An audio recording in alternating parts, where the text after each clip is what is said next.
Across the country, there is a growing crisis of deferred maintenance on campuses.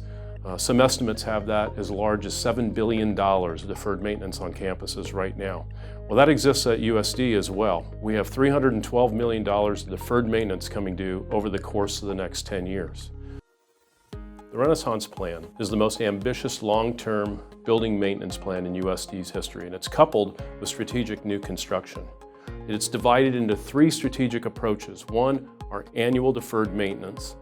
2, the restoration of what we call the legacy portfolio. Those are Camino, Founders, Copley, and Olin Hall.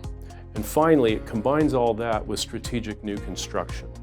So we start the Renaissance Plan with some new construction, a new learning commons to be built behind Copley Library. It's primarily a classroom building, but there'll be additional flexible learning space within that building as well.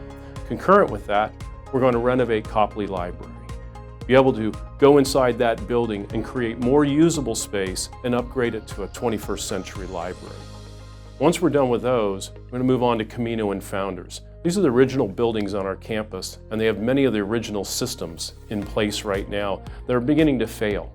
So while we're working on that, it's going to create an opportunity for us to take a look at the space utilization and look for some 21st century living learning spaces that can be created within those buildings. Then will come a new business building on campus. Be located in the Olin parking lot adjacent to Olin Hall, a brand new space for our business school. And then once we're done with that, we'll be able to go back into Olin Hall and renovate that facility.